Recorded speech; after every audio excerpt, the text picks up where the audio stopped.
Hanif Mondal agro ফার্মের পক্ষ থেকে সকলের প্রতি রইল সালাম। আসসালামু আলাইকুম। আজকে ফেব্রুয়ারি মাসের 16 তারিখ। গত রাতে আমাদের রাজশাহীতে প্রথম বৃষ্টি হলো, এই বছরের প্রথম বৃষ্টি। আলহামদুলিল্লাহ আমরা আজকে বাগানে স্প্রে করা শুরু করে দিয়েছি। মাশাআল্লাহ খুব সুন্দরভাবে গুটি দাঁড়িয়ে গেছে আমে।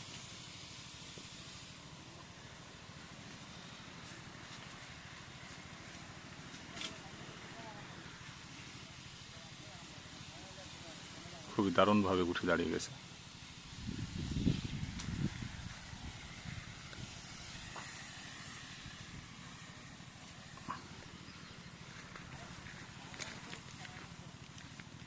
প্রতিটা গাছে আলহামদুলিল্লাহ খুবই দারুণভাবে গুটি দাঁড়িয়ে গেছে।